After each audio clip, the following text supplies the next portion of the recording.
Olá, amigos da TV FIB. Iniciamos mais um programa Diálogos do Saber. Hoje discutindo crimes virtuais.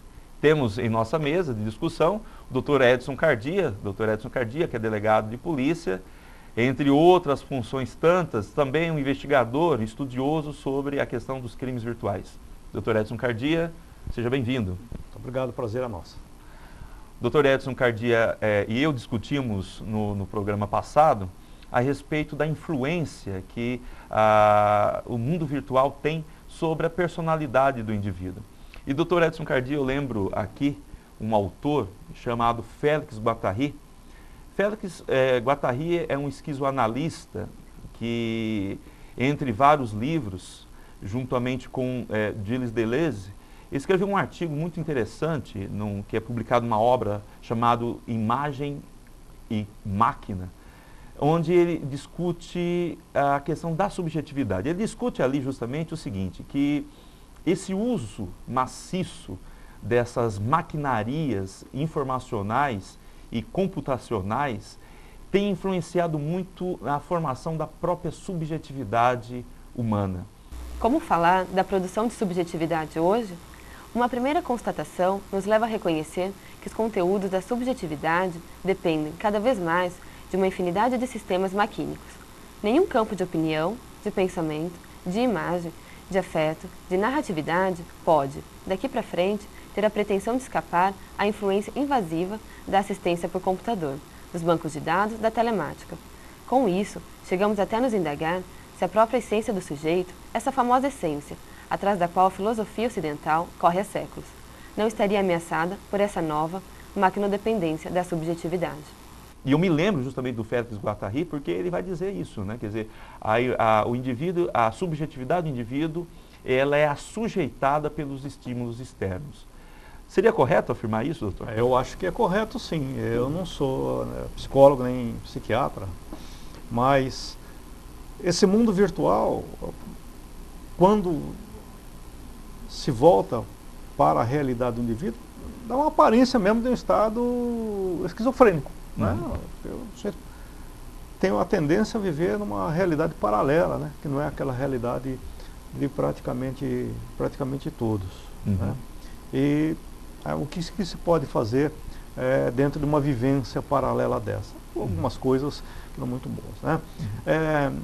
A gente tem a tendência de segmentar, né? De pensar dicotomicamente que existem as pessoas boas e as pessoas más. Né? E é difícil, às vezes, a gente juntar, né, esse lado bom e esse lado mau numa só pessoa. Lembrando que todas as pessoas têm um aspecto bom e têm um aspecto mau, né? E que em determinados episódios o lado mau até prepondera e as pessoas acabam causando uma atitude reprovável, traçam uma conduta censurável. Né? Há quem negue que a prática desses jogos eletrônicos, né, violentos, especialmente através da internet, possam produzir algum efeito. Não é o que nós estamos descobrindo. Né? Eu acho até que é uma redescoberta, né, da influência do meio, como nós dissemos no programa passado, na formação da personalidade da pessoa. Né? A constituição, o caráter e o temperamento são elementos que se envolvem nisso, né, nesse aspecto. Né? No caráter e no temperamento, exatamente, né, aquelas diversas formas que as pessoas têm de responder aos estímulos externos. Pessoas diferentes reagem de maneiras diferentes a um mesmo estímulo, isso já é mais que comprovado. Né? A questão é, né, a internet, né, o meio digital, né, forma ou deforma, especialmente os aspectos do caráter e do temperamento.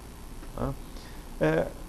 Quando se vive num mundo extremamente violento, e aqui eu digo daquele mundo não no mundo digital, mas no mundo real, né, nós percebemos que as pessoas ainda em formação podem instituir determinados paradigmas, né, determinados ícones que eles almejam imitar, né, numa idade, num tempo futuro. São os falsos líderes, por exemplo.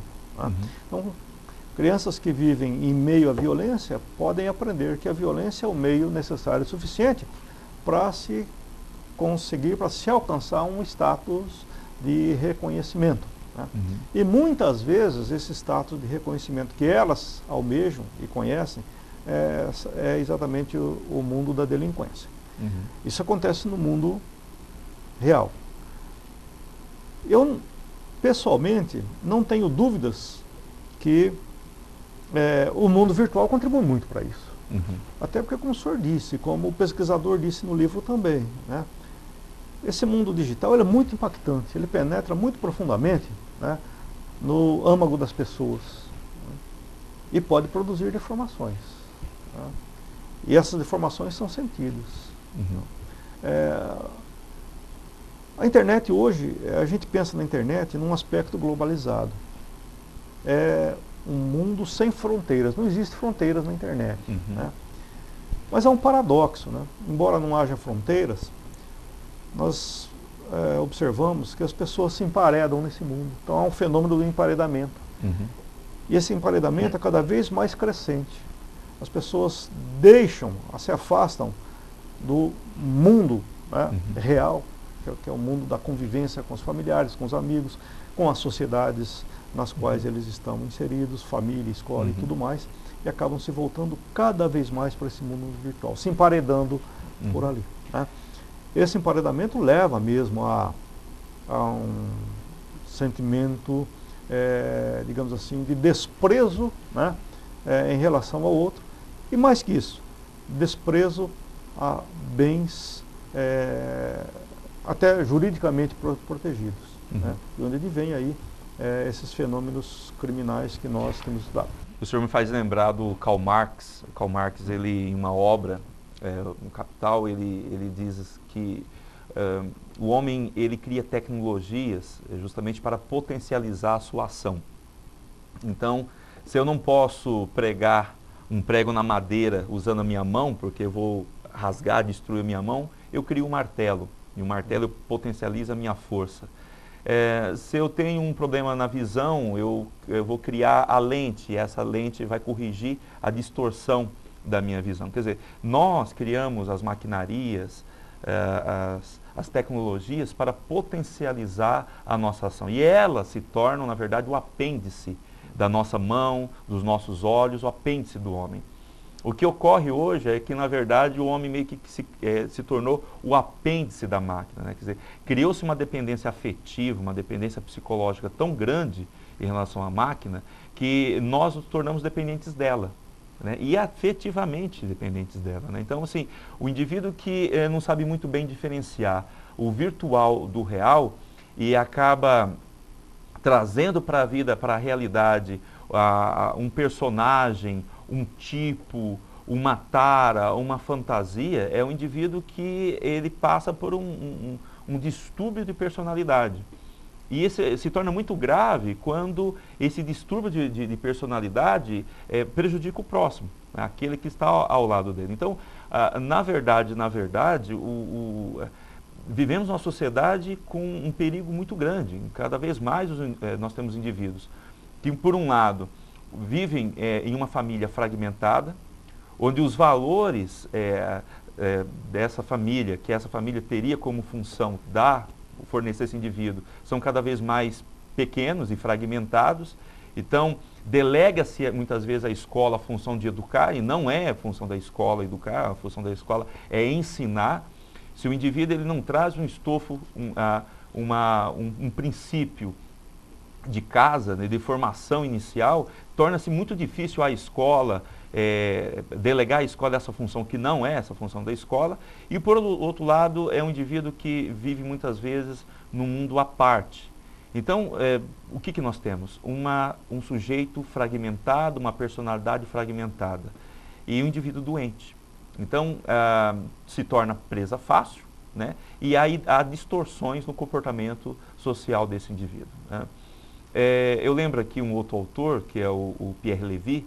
O Pierre Levy é um otimista, doutor, com as novas tecnologias. Ele tem um livro chamado As Tecnologias do Pensamento, o futuro do pensamento na era da informática. O primeiro computador, o ENIAC dos anos 40, pesava várias toneladas.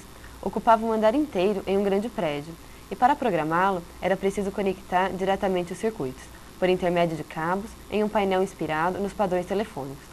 Nos anos 50, programava-se os computadores transmitindo à máquina instruções em código binário, através de cartões e fitas perfuradas.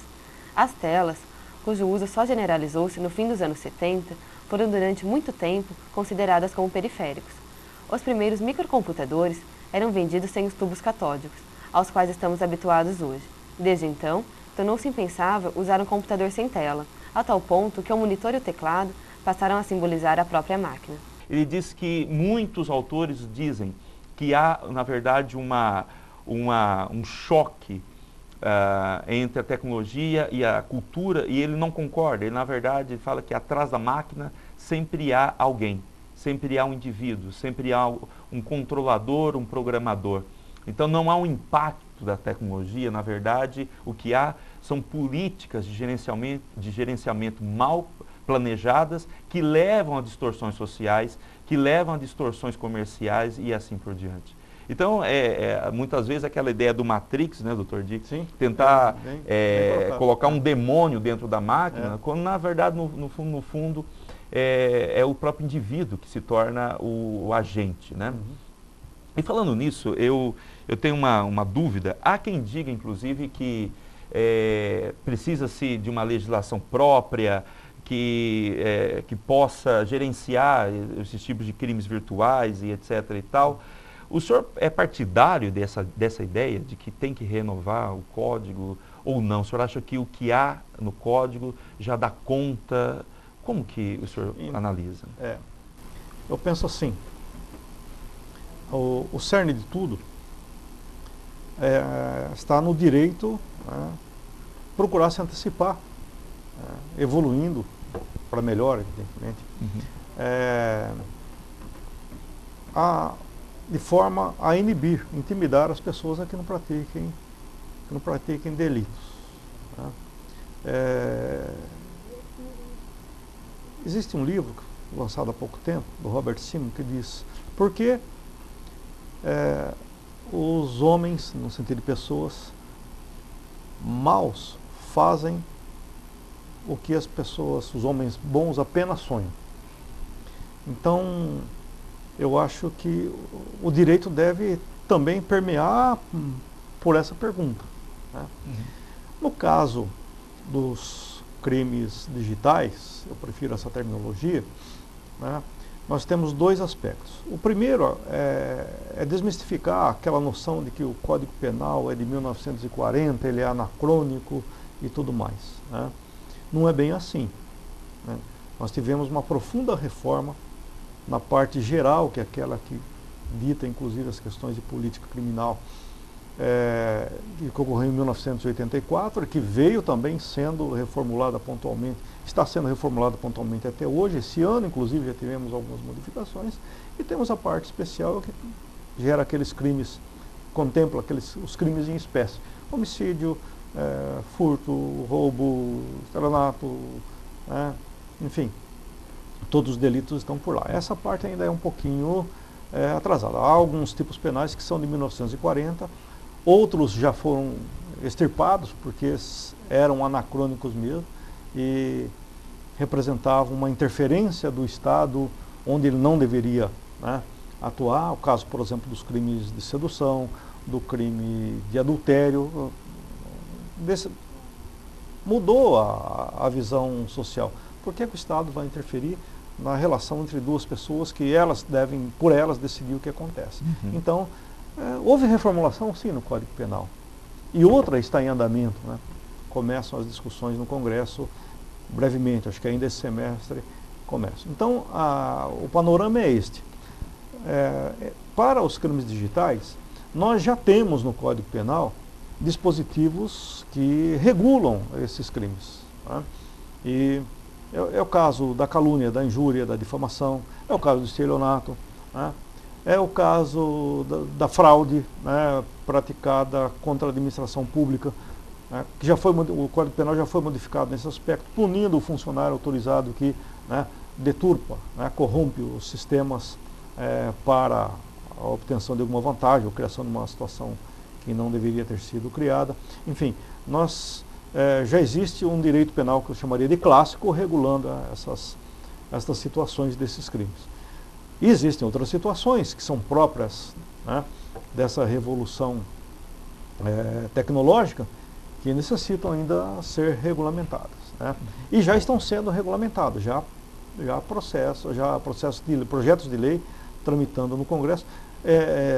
Em julho deve ter sido, pelo menos estava previsto para ser votado em julho desse ano, agora, mês passado, né, o Marco Civil da Internet. Parece que já foi. Ele estabelece regras para a utilização também, regras para as relações, até jurídicas, entre as pessoas envolvendo a internet, né? Então o direito é dinâmico, ele apenas é um pouco lento, mas ele é dinâmico, ele procura. Então, eu diria assim, né, para grande parte dos crimes digitais, a nossa regulamentação penal já é suficiente. E para uma pequena parte, que é mais aquela parte tecnológica, né, há necessidade de se reformular e até introduzir novos tipos penais, por exemplo, né, sempre com um apoio para a implementação da legislação do pessoal técnico, porque o jurista não é o mais capaz para estas modificações, né? Então, eu enxergo dessa forma.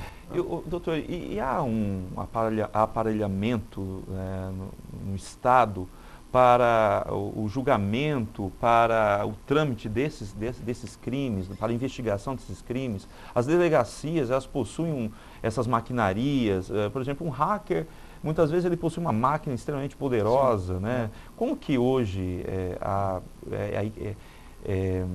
isto é equiparado dentro das delegacias? Então, conforme nós dissemos no programa passado, hoje nós temos, na maioria dos estados brasileiros, São Paulo, já há algum tempo, as delegacias especializadas em crimes eletrônicos, né? Onde nós temos policiais altamente especializados nessa tecnologia.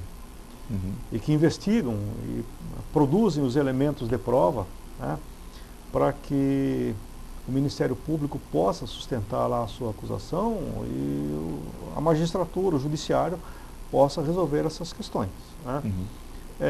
Então, eu acho que o fortalecimento, né, dessa base de apuração está andando bem, né?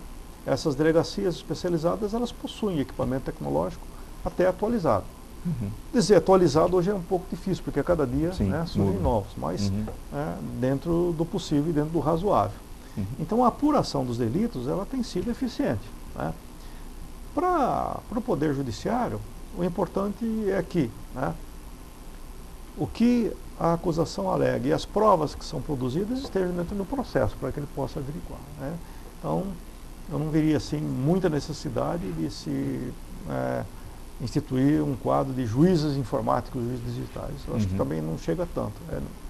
Seria ótimo que eles compreendessem e fossem até versados nessa ciência.